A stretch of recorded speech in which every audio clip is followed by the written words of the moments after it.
Hello, this is Malorian, and this will cover my Lovemachine tournament for 2013.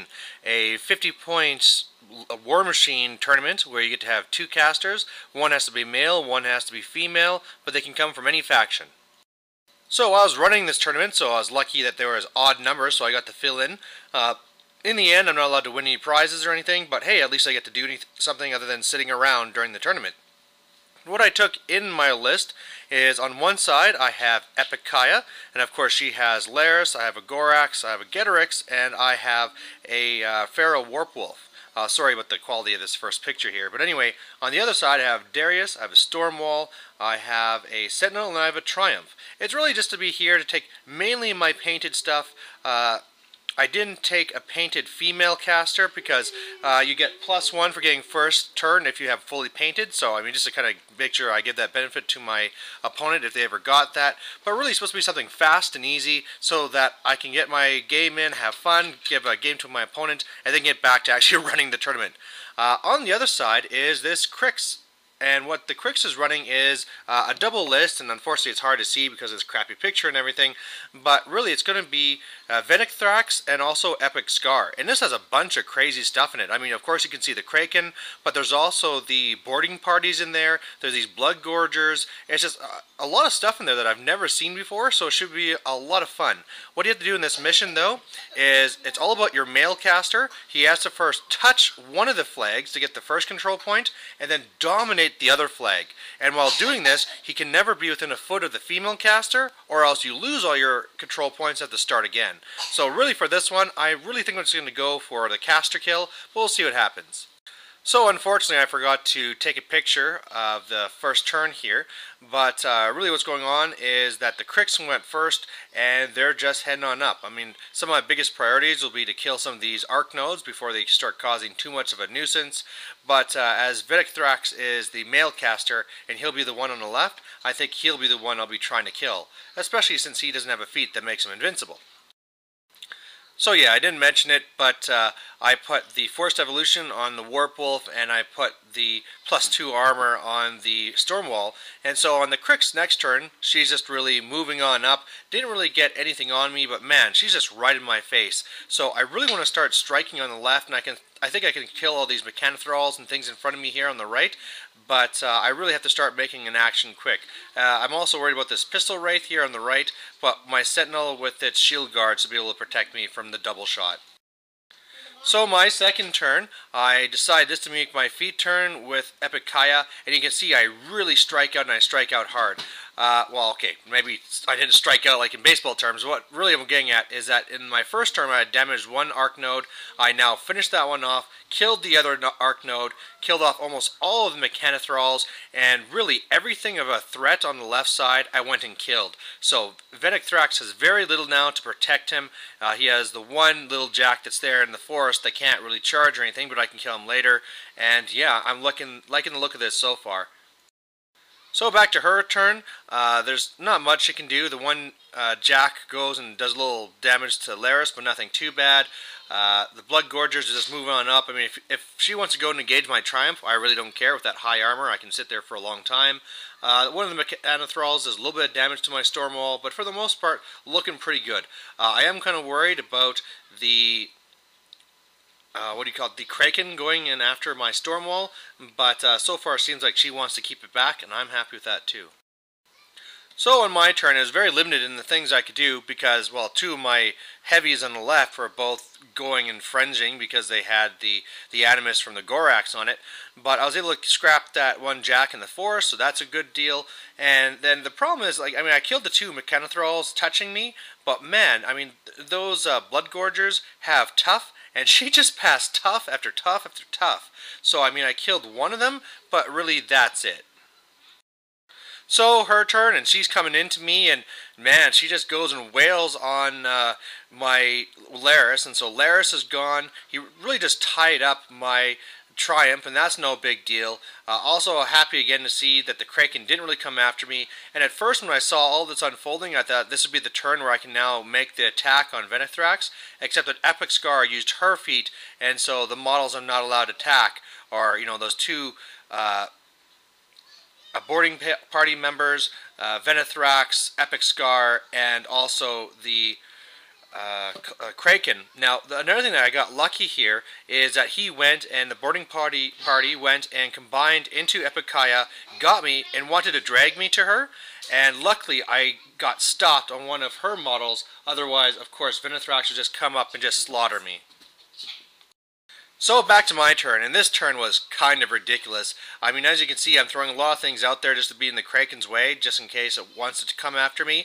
But on the left, I thought, okay, I'm just going to go and clear out all these Blood Gorgers.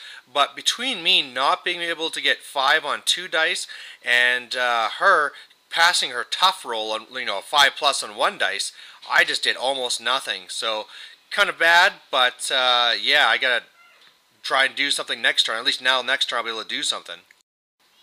So on her turn, Venethrax is coming in here to do some damage and is able to go and kill off the Feral Warpwolf. But I mean, this is obviously going to be a mistake. I think really after she had scored the first control point, she should have ran over to get the other one. Because I mean, now that she's there, now in the open, I'm going to be able to shoot Venethrax and then of course go after him with the Getorix, and that should really be it. So that's what I do. The Triumph and the Stormwall, put some shots in the Venethrax, do a little bit of damage, and then it's really just my POW 21 Getorix that gets in there and just finishes the job, and that's really it.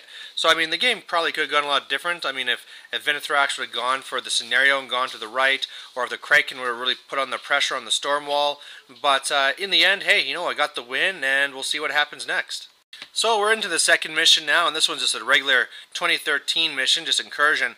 But I'm going to be up against Raven and also Gareth. And I mean, there's going to be 2 issues here. One, this is a guy I've played against before. He's a very strong player. And last time I faced him was with a full Darius list.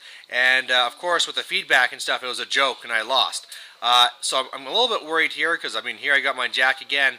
But the good news is I have a Shadow Pack. So that's going to really help me. So, what I'm really planning to do in this is, unfortunately, I have to be very aggressive. And at the same time, he has all of his Weapon Master, Infantry, and all these things. But what I'm hoping to do is being able to hold back with my Darius side first, really put on the pressure on with Epikaya, hoping that it'll keep him back. And then after that, and I've killed a few of his infantry there, then I'm going to bring in the Darius side and really put on the pressure and go for a scenario. But we'll see if that works or whatever. So that's what I do. I have first turn going up. I have my Force Evolution on the Getorix to really put some damage on. And then, really, I mean, of course, I have Shadow Pack on. And I have the Triumph. That's pretty much my only Jack that moves up on the right, just so I can shoot Epic Iris if he forgets that I can see stealth if I forfeit my movement. And yeah, that's really it for my first turn. His first turn, he doesn't really get a lot done. He's really just moving up.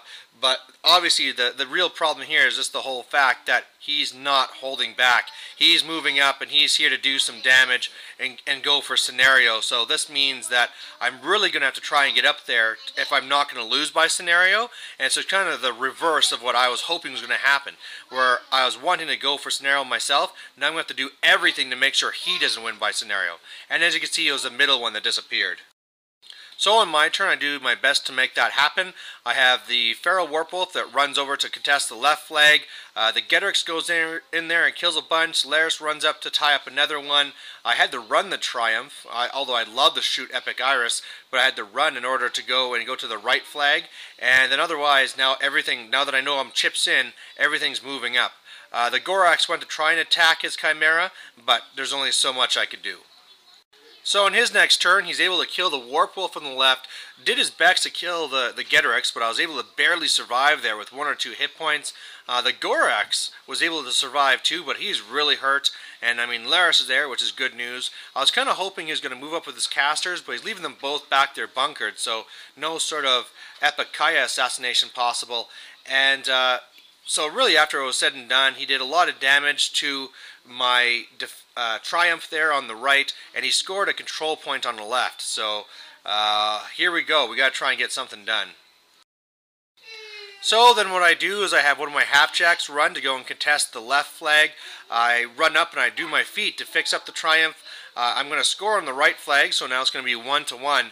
But really, in my trying to kill a lot of stuff in the center, I really didn't do too much. I mean, I really tried going after Discordia, but I just kept on missing my attacks. It was ridiculous. And hey, look, it's a clock. But yeah, so then I went and I killed some of his infantry there. That's just going to really give him a vengeance move. But yeah, I killed a little bit more of his infantry, but really not enough. Probably the coolest thing I did this turn is, I think it's the first time I got to actually use a thing on the Triumph where I spent a focus to do an AoE and killed some guys there and also boosted damage to kill Holt. But yeah, he still has a lot of guys. So on his turn, he has it. It's pretty devastating. I mean, just his vengeance moves alone were enough to kill Getorix and all that stuff. And so now he's all over me. I've lost everything from Epikaya's side except for Epikaya, and I'm in a lot of danger there. Luckily for me, though, he didn't went to go to contest the right flag, so now it's 2-2, and I'm in a perfect spot to go and dominate with Darius. But yeah, Epikaya is kind of an issue. So that's kind of what I do. I go over and I dominate with Darius. My little pod was able to kill a ton of his infantry. That was pretty awesome. I have to risk a free strike from Epikaya, but I'm able to run all the way to the other side of the building here, so I'm feeling pretty safe.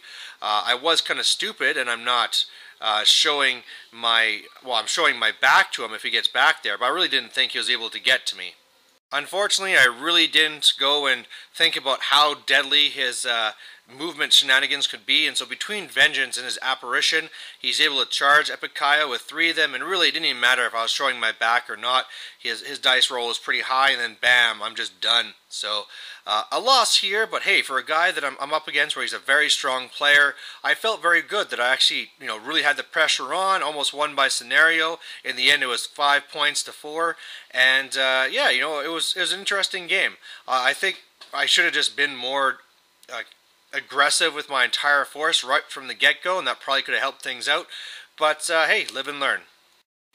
So here we are. We're on to the third and last game of the tournament, and this is going to be kind of a hard one, I think. So what this is I'm up against a person that's running double trolls, and he has, Calandra, and also the one that drops your defense by 3. I can't remember his name, but really, we had a practice game before, and I was just absolutely destroyed. And the real trouble here is just the way that everything interacts.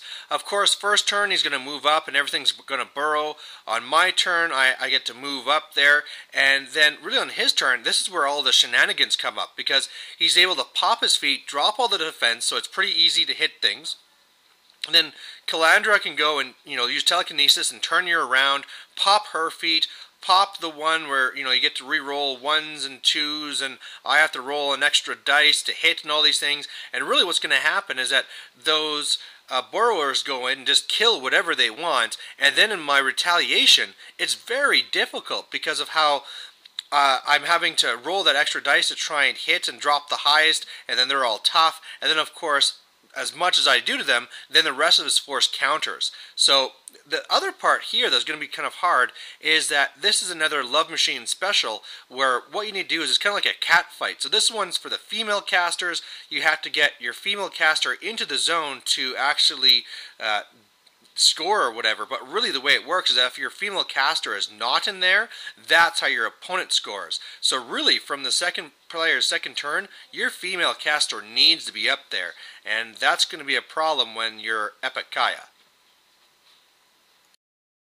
And here's just a picture of his army. He actually won Best Painted for the event, and yeah, it's a very solid army that really goes and has a lot of synergies, and it's really tough. So he has first turn, like I say, burrowers burrow, everything else moving up, and he's getting his regular startup spells going. On my turn, I make one small mistake. I wanted my storm wall to be a little bit more central, but unfortunately I moved Epikaya up first, just trying to get a spot where I get into a zone. But really, I'm really kind of banking on Getorix. So with Forced Evolution on there, he's defense 16, he has armor 19 basically in combat, so he's a pretty tough one. So I'm hoping his burrowers are going to go after him, fail, and then I'll have a lot better chance countering, but that's kind of my best shot. Otherwise, I did a shot to his battle engine and did 8 points, so that's pretty good. And then, yeah, his turn is just Ugh. So, like I said, pops the 1 feet, drops the defense. That means that he's able to then turn Getorix around so that my defense is 2 lower again. It also means that I didn't think of this, that I didn't actually get the unyielding bonus, so no +2 armor. And then when he came in, just did a ton of damage to him. Laris is kind of hurt. The Feral Warp Wolf is hurt. But the main issue is here is, what am I gonna do? You know, I know if I just go and I spend my action trying to clear up these guys, he's gonna counter me. And not only is a type of an attrition type of thing I gotta think of, I also gotta think of scenario. Because if Epic Kaya does not get into the zone, I'm gonna start losing on scenario. So really, looking at this, my only hope is to try and go for a desperate caster kill. I mean, really, the way I think of things is that either you at some points like this, you have to look at your 3 options. You have scenario, attrition, and caster kill. And sometimes it just is, even though if your chance for a caster kill is, say, 30%, if your odds of your other thing coming true are even less, you might as well go for it. So what I'm going to do is try and clear out these burrowers. That's going to help a little bit because I have the little pod. I just got to get Laris up there, use the Animus to jump over there, and then hopefully go and beat down on Calandra, who only has 1 transfer. So that's what I go for. Unfortunately, I mean, one of the things I was hoping is to do a little bit of damage with doing some shooting from the storm wall before to try and, you know, force do a little transfer or something. But unfortunately, I'm not able to hit. I mean, it's pretty hard when you got a wall there and I have to roll an extra dice, drop the highest. But I go in there and, I mean, I made one mistake where I didn't drop Shadow Pack, so I could have had 1 more Fury, but in the end it wouldn't have mattered. She was left with 2 hit points and still a transfer, and yeah, things are going to be nasty. So then on his turn, I mean, you know, one hope is that maybe he wouldn't be able to kill me, but he was able to land a spell on me that did a knockdown, and then obviously, yeah, at that point I'm just dead. So at the end of the day, I hadn't done too hot with just 1 win and 2 losses. But hey, you know, I was actually the tournament organizer, so the most important thing is that everyone had fun. And you know what they did? I mean, everyone was telling me about what a fun idea it was, and all the missions and all the prize support. So that was really great to hear. One thing that was really interesting is I was really worried that with the whole system of having 2 people you know, being in love from different factions, that really would allow for a lot of dirty combinations. But really, I have a picture here of the 3 winners, and what we have was double Retribution, double Signar, and double Trolls. So actually, in the end, you know, that wasn't really the issue at all, and just really interesting the way it worked out. So anyway, thanks for watching. Bye.